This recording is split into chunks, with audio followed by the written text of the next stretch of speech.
The massive space station called Nexus Prime floated in the darkness between stars. It was bigger than most moons, with metal corridors that stretched for miles and docking bays that could hold 1,000 ships. This was where the Galactic Council met to decide important things for dozens of alien races across the galaxy. Commander Sarah Chun walked through the long hallways, her boots making soft sounds on the polished floor. She wore a simple blue uniform with Earth's flag on her shoulder. Other beings moved past her, some tall and thin like walking sticks, others short and round like boulders with legs.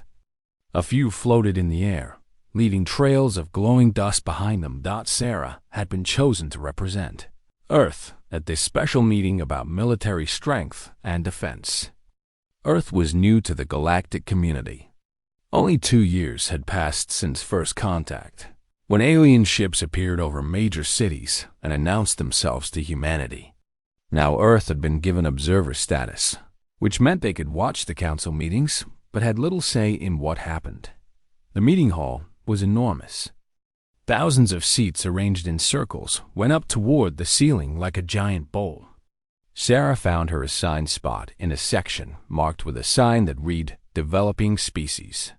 The seats around her held representatives from other recently discovered worlds. Most of them looked as nervous as she felt. The session began when a tall alien with crystal-like skin stepped onto the central platform.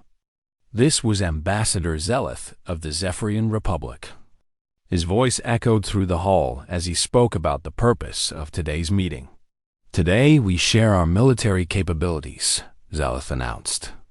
"Each species will demonstrate their defensive technologies so we may better coordinate our mutual protection." The presentations started immediately. The Zephyrians went first, and Sarah watched in amazement as holographic displays showed their quantum disruption weapons. These devices could tear apart matter at the smallest level, turning enemy ships into clouds of atoms in seconds. The weapons fired beams of pure energy that could travel faster than light and hit targets across entire star systems. Next came the Krillian Empire. Their representative was a being that looked like a large insect made of living metal. The Krillians showed off their bioships, spacecraft that were actually alive. These vessels could heal themselves when damaged, growing new armor and weapons from their own bodies. Some of their largest ships could even split into smaller vessels and then merge back together during battle. The demonstrations continued for hours. The Vorthan Collective presented their time dilation shields that could slow down incoming attacks until they harmlessly bounced off. The Hegemonic Union showed weapons that could bend reality itself, creating pocket dimensions to trap enemy fleets. Each display was more impressive than the last. Sarah took notes on her simple tablet computer, trying to understand technologies that seemed like magic compared to Earth's capabilities. Around the hall, aliens whispered to each other in dozens of different languages. Translation devices helped everyone understand each other, but Sarah could tell when the conversations turned to Earth. Finally, her turn arrived. A mechanical voice announced, "Earth, Sol System, Terran Republic." Sarah stood up and walked to the presentation platform. She felt thousands of alien eyes watching her as she activated the holographic display system. The first image showed a human soldier carrying an assault rifle. Immediately, she heard sounds of confusion from the audience. Someone made a noise that the translator interpreted as laughter. The rifle fired small metal bullets using explosive powder, technology that seemed ancient compared to energy weapons and biomechanical systems. Sarah continued the presentation, showing Earth's various weapons and vehicles. She displayed tanks that moved on metal tracks and fired explosive shells. She showed fighter jets that flew through the air using burning fuel for thrust. She presented naval ships that floated on water and fired missiles filled with chemical explosives. The laughter grew louder when Sarah showed humanity's most powerful weapons, nuclear missiles that worked by splitting atoms. Several aliens began making sounds that clearly expressed amusement. The Zephyrian ambassador actually stood up and spoke directly to her. "Honored representative," Zeleth said, his crystal skin glowing brighter with what seemed like barely controlled laughter. "Your species still uses combustion for propulsion, and your weapons function by burning things?" More laughter filled the hall. A Krillian delegate called out, "Do humans also use rocks and sticks for combat?" Sarah's presentation continued with images of human spacecraft. The International Space Station looked tiny compared to alien vessels. Human rockets that required massive amounts of fuel to escape Earth's gravity seemed primitive, next to ships that could travel between stars in days. The session moderator, a massive creature with multiple heads, finally spoke up. "Perhaps Earth's military briefing would be better suited for our historical technology exhibit," it suggested. "We could place it next to the display of species who discovered fire." The hall erupted in what the translators could only describe as alien applause and amusement. Sarah stood at the podium, surrounded by the sounds of galactic mockery. Her hands remained steady as she closed their presentation files and returned to her seat as she walked back through the rows of alien delegates. She heard conversations about humanity's adorable attempts at warfare. Some beings wondered if humans had discovered the wheel yet. Others suggested that Earth might need several thousand more years of development before being ready for galactic civilization. Sarah sat down and remained quiet for the rest of the session. Her face showed no emotion as the meeting concluded and aliens filed out of the hall, still chuckling about the primitive humans and their explosive toys. Asterisk. 3 months passed quietly after the military demonstration at Nexus Prime. Sarah Chun had returned to Earth and submitted her report to the United Nations Space Command. The mockery from alien species had been noted, but Earth's leaders decided to continue participating in Galactic Council activities. They hoped to learn from more advanced civilizations, even if it meant enduring condescending treatment. Sarah was reviewing supply reports at the human embassy station near Jupiter when the emergency alerts began. Red lights flashed throughout the facility as urgent messages flooded in from across the galaxy. She rushed to the communications center where technicians were working frantically to decode incoming transmissions. The first clear message came from the Zephyrian Republic. Ambassador Zeleth appeared on the main screen, his crystal skin flickering with colors that indicated extreme stress. His usual arrogant tone was replaced with barely controlled panic.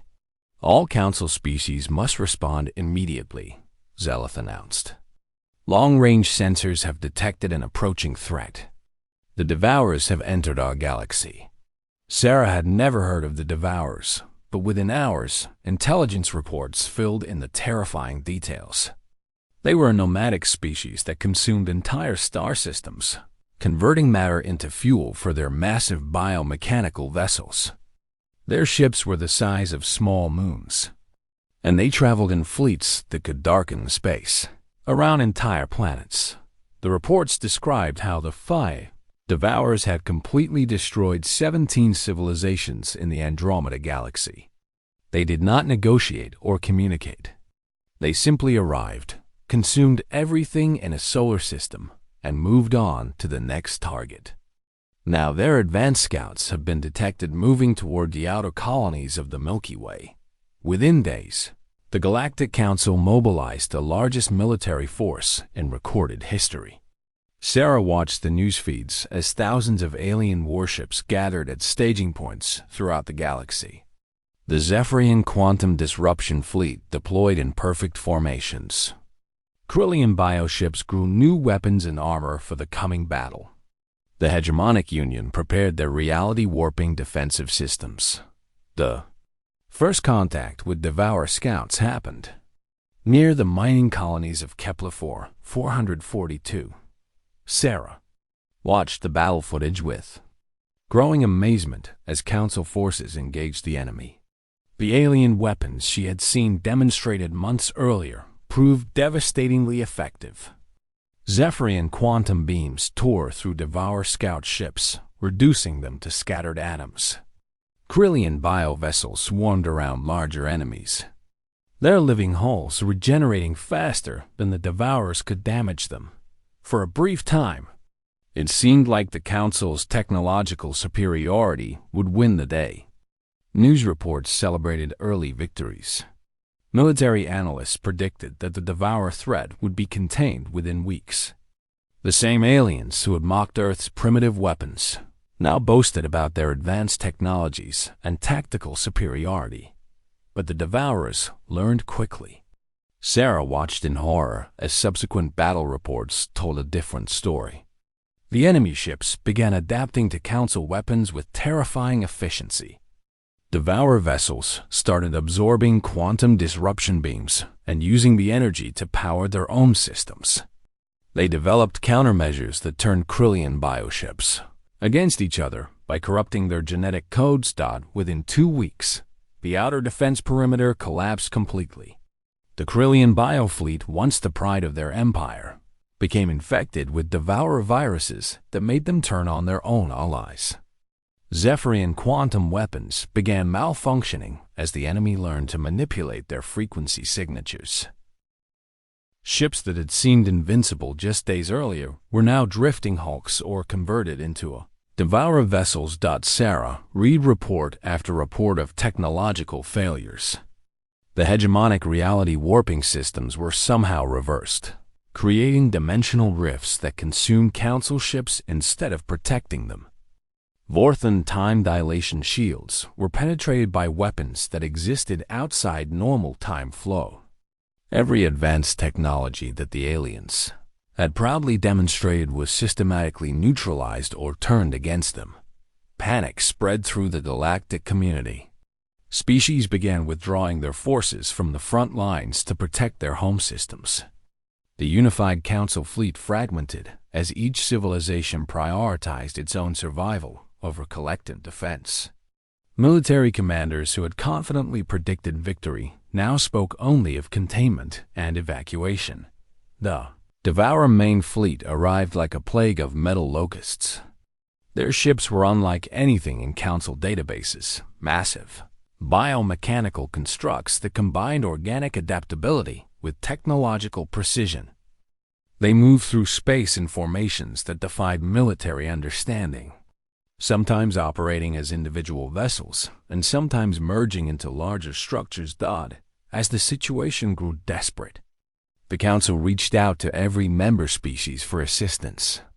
Even observer nations and developing civilizations received urgent requests for any resources they could provide. Sarah was not surprised when Earth received a formal plea for help. The message came directly from Ambassador Zeleth himself. The proud Zephyrian who had mocked human weapons now spoke with desperate humility. All Council members and observers are requested to contribute whatever forces they can spare to this critical defense effort, he said. The survival of galactic civilization depends on our unity. Sarah smiled grimly as she drafted Earth's response. She thought about the laughter in the Council chambers and the suggestions that human weapons belonged in historical exhibits. She remembered the jokes about rocks and sticks and the condescending discussions about humanity's primitive technology. The reply she sent was simple and direct. Earth would contribute forces to the defense effort. A human fleet was already being assembled and would depart for the staging area within 72 hours. The message did not mention the size of Earth's contribution or detail their capabilities. It simply confirmed that humanity would answer the Council's call for help.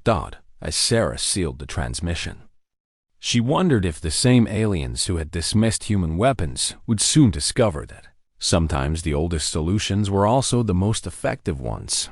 The human fleet that departed Earth was modest by galactic standards.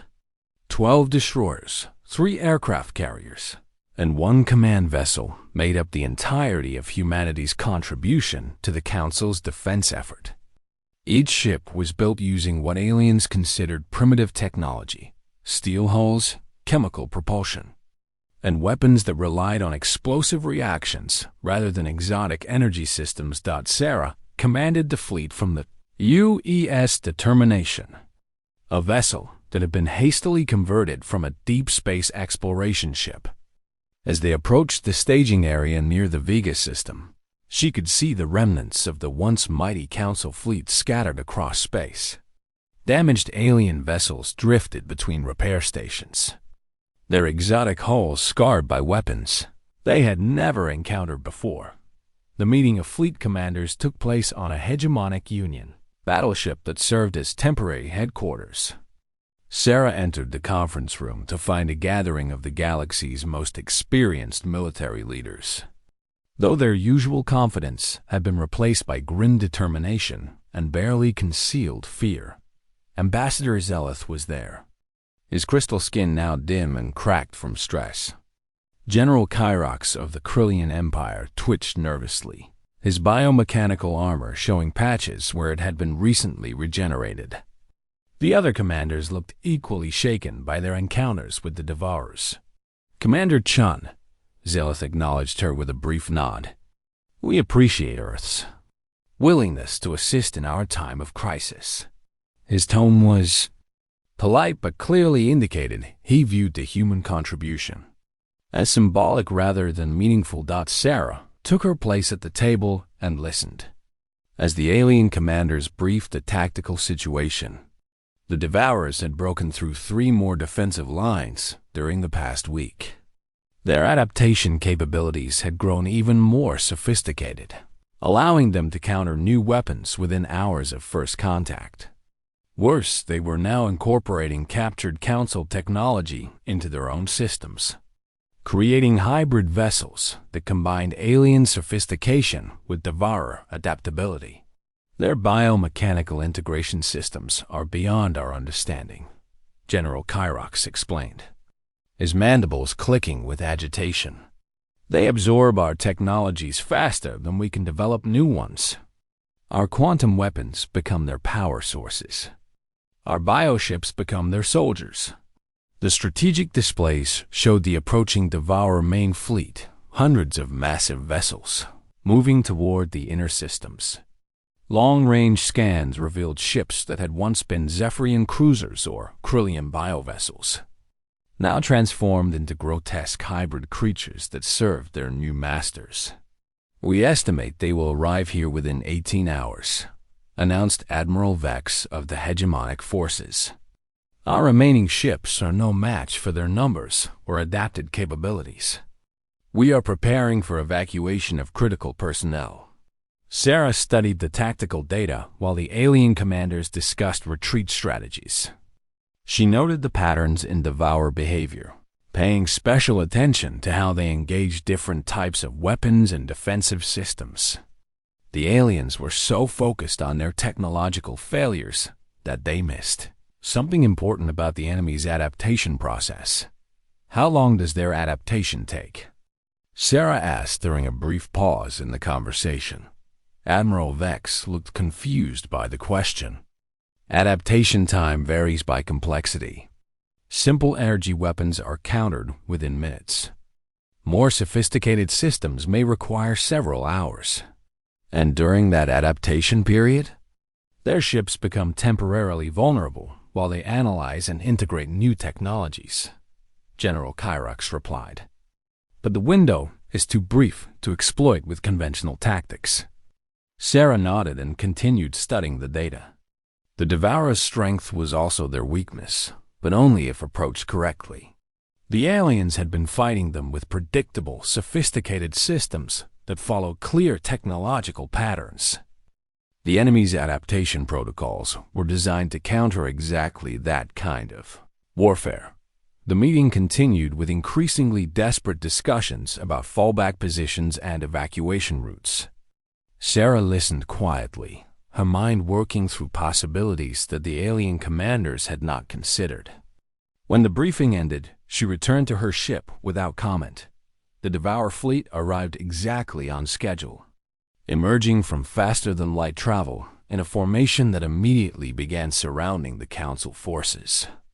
The enemy vessels were even more terrifying up close. Massive biomechanical constructs that pulsed with stolen technologies. Sarah could see Zephyrian crystal formations growing on organic hulls and Krillian biosystems, integrated into metallic superstructures. The battle began immediately. The few remaining Council ships opened fire with their backup weapons, trying to buy time for the evacuation. Sarah watched as Devourer vessels absorbed the attacks and began their adaptation sequences. Energy beams were redirected into power systems. Biomechanical projectiles were analyzed and integrated. Within minutes, the alien weapons became useless. The command frequency crackled with desperate reports as the alien weapons became useless. The command frequency crackled with desperate reports as bereavements. Council ships were systematically destroyed or captured. Sarah listened to Admiral Vex calling for immediate withdrawal and General Kyrox screaming about bioweapon. Contamination spreading through his remaining vessels died in the chaos of the collapsing defense. Something unexpected happened. A massive Devourer capital ship, the size of a small moon, moved directly toward the human fleet. Its hull showed the integrated remains of dozens of Council vessels. Their technologies merged into a single grotesque whole. Biomechanical tentacles reached out toward the human ships, preparing to absorb them like all the others. Sarah activated the fleet-wide communication system. Her voice cut through the panic chatter on all frequencies, calm and clear in the midst of the galactic disaster unfolding around them. All human vessels, she announced, weapons free. Commence unrestricted warfare. The alien commanders in the fleet headquarters listened to Sarah's order with confusion and growing horror. Unrestricted warfare was a term that most galactic civilizations had not heard in thousands of years. It represented an approach to combat that sophisticated species had abandoned when they developed precise, controlled weapon systems. The concept of using uncontrolled, indiscriminate destruction seemed barbarically primitive. Admiral Vex immediately opened a communication channel to the human fleet. "Commander Chun, what are you doing? Unrestricted warfare violates 17 galactic conventions on civilized combat." Sarah's response was calm but firm. "Admiral, your civilized combat is getting you killed. Stand by and observe." The human ships immediately opened fire with everything they carried. Nuclear warheads launched from missile tubes, their primitive guidance systems lacking the sophisticated targeting protocols that Devourer adaptation systems expected. Kinetic projectiles fired from railguns, simple metal slugs accelerated to tremendous speeds using magnetic fields. Chemical explosive rounds detonated against Devourer hulls in random patterns that followed no predictable tactical doctrine. The largest Devourer vessel, which had been approaching the human fleet with confidence born from weeks of easy victories, suddenly found itself under attack by weapons that made no sense. Its adaptation protocols, designed to counter sophisticated alien technologies, struggled to process the chaotic nature of human weaponry. Nuclear weapons worked through atomic fission and fusion, processes so primitive that the Devourer systems had no protocols for countering them. The radiation interfered with their biomechanical integration systems, causing temporary failures in their adaptive capabilities. Railgun projectiles required no energy signatures to analyze because they were simply solid metal moving at high velocity. Basic physics made them work, and basic physics was difficult to adapt against. Chemical explosives created unpredictable reaction chains that the Devourer's predictive systems could not model effectively. Each explosion was slightly different, depending on factors like chemical mixture, environmental conditions, and random detonation patterns. The sophisticated alien mind that controlled the Devourer fleet had never encountered weapons that embraced randomness as a tactical advantage. But the real confusion came from human tactics. Sarah's ships maneuvered in patterns that seemed inefficient and wasteful.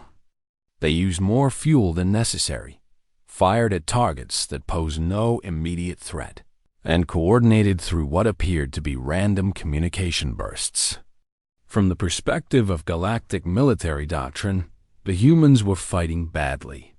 However, their seemingly chaotic approach created exactly the kind of unpredictability that the Devourer adaptation systems could not process. When the enemy tried to predict human behavior, they found patterns that made no logical sense. When they attempted to counter human weapons, they discovered systems that had no sophisticated technology to absorb or redirect. The tide of battle began to turn when a human destroyer, the HFY Defiance, performed what alien observers could only describe as an impossible maneuver. The ship deliberately flew directly into a devourer, a biomechanical tentacle, while firing nuclear torpedoes at point-blank range. By every tactical standard in the galaxy, this was a suicide attack that would accomplish nothing. Instead, the nuclear explosions at close range overloaded the Devourer vessel's integration systems, while the ship's kinetic impact caused massive structural damage. The destroyer was destroyed, but its sacrifice created a cascade failure that spread through the enemy's biomechanical networks. Parts of the massive Devourer capital ship began shutting down as its adaptive systems crashed from sensory overload. General Kyrox watched the engagement with amazement.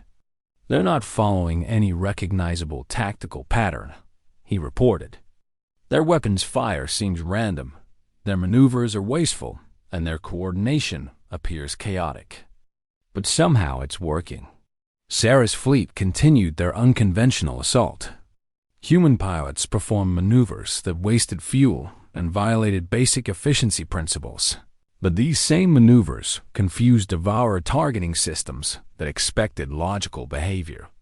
Ships fired weapons in patterns that made no strategic sense, but created overlapping fields of destruction that the enemy could not predict or counter. Most importantly, the human approach was deliberately unsophisticated. While the Devourers had spent weeks learning to counter quantum weapons, biomechanical systems, and reality warping technologies, they had no experience with weapons that worked through simple chemical reactions and kinetic force. Their adaptation required sophisticated technology to analyze and absorb, but human weapons were too primitive for that process to work effectively. The breakthrough came when the massive Devourer capital ship, struggling to adapt to 12 different types of primitive human weapons simultaneously, became vulnerable for the first time since entering the galaxy. Its biomechanical systems were overloaded trying to process nuclear fission, chemical explosions, kinetic impacts, and chaotic tactical patterns all at once. "All Council ships," Sarah broadcast on the command frequency. "The primary target is experiencing adaptation cascade failure.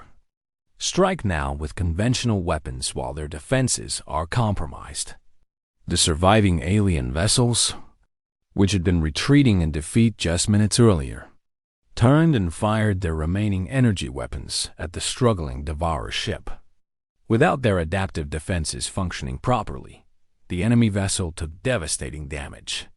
Secondary explosions rippled through its biomechanical hull as integrated alien technologies turned against each other. The destruction of their capital ship sent shock waves through the entire Devourer fleet. For the first time since entering the galaxy, they had encountered a force that their adaptation systems could not counter. Other Devourer vessels began withdrawing, their biomechanical minds confused by an enemy that fought with deliberate primitiveness. The battle continued for 6 more hours, but the outcome was no longer in doubt. Human ships, supported by rallying council forces, systematically engaged Devourer vessels using the same chaotic tactics that had proven effective. Nuclear weapons, kinetic projectiles, and chemical explosives created a symphony of primitive destruction that the sophisticated enemy could not counter. As the last Devourer ships retreated beyond the galactic rim, Sarah stood on the bridge of her damaged command vessel and surveyed the aftermath. Around her, alien rescue ships were already moving to assist damaged council vessels. The immediate threat had been stopped, though everyone knew the Devourers would eventually return with new adaptations. Ambassador Zilith's image appeared on the main screen, his crystal skin now glowing with what could only be described as profound respect.